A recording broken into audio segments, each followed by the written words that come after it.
د هلمند لښکرګاه ښار کې مرکزي ورزش لوبغالی دلته ګڼ شمېر نندارچیان د غیږنیونې د لیدو لپاره راغلي. دې ځای کې له 200 زیات د غیږنیونې پهلوانان یوځای شوي او د یو بل پر وړاندې د غیږنیونې میدان ته راځي چې د ګڼو نندارچیانو لخوا په خورا خوښۍ او ولولو سره بدرګه کیږي. د هلمند ولایت د ورزش امریت مطبوعاتي ویان عبدالقیوم څپاند وایي د غیږنیونې پیل شوو دغه سیالیو کې د دې ولایت د 15 ولسوالیو د غیږنیونې پهلوانانو برخه لرل چې مساقله ولسوالۍ لومړی، ګرمسیر ولسوالۍ دوهم او سنگین ولسوالۍ درې مقامونه ترلاسه کړل. نوموړی وایي د دې سیالیو د پیلېدو څخه موخه د ځوانانو ترمنځ یووالی، هڅونه او د غیږنیونې سیالیو لا ارتقا ته د مینوالو پام راړول دي.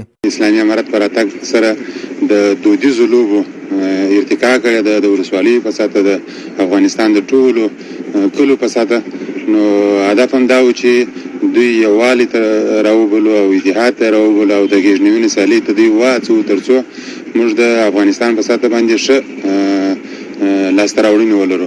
بلخوا د غیږنیونې سیالیو ته راغلي نندارچیان دې برخه کې د ورزش امریت د هڅو ستاینه کوي او غوښتنه کوي چې اسلامي امارت د نورو مرستندویه ټولنو سره په همغږۍ هلمند کې د غیږنیونې سیالیو پرمختګ لپاره کار وکړي ترڅو ځوانانو ترمنځ یووالی، ورورولي او دې برخه کې لاسته راوړنو ته اسانه زمینه برابره سي. خلک ویني چې زموږ د افغانستان داسې میړني خلک دي، هم په هر شي کې د اسلام نظر هم په اسلام کې دي داسې پیاوړي دي او که چېرته په نړیوالو لوبو کې یا مثلا نندارتونونو کې همدغسې دوی هم بریا خپله کړې. باید نور هم داسې پرمختګ وشي په هرو ولایتو کې بیا داسې سیالي جوړه شي. دغه راز د غیږنیونې یو شمېر پهلوانان وایي دا مهال هلمند کې تر بل هر وخت د غیږنیونې سیالیو ته زمینه برابره شوې ځکه په وینا یې تېرو کلونو کې د ناامنۍ له کبله دوی نه توانېدل چې غیږنیونې سیالۍ ترسره کړي. دوی د اسلامي امارت مرستندویه ټولنو او د ملي سوداګرو غواړي چې مالي برخه کې ملاتړ وکړي ترڅو په کور دننه او بهر کې د غیږنیونې برخه کې د پام وړ لاسته راوړنې ولري. نن مو ښه تکړه جذباتي غیږ ونیوله، ډېر په ښه بریالیتوب سره کامیاب هم شو، ډېره ښه غیږ مو ونیوله. 14 ولسوالۍ غیږ وه، ډېره ښه جذباتي غیږ.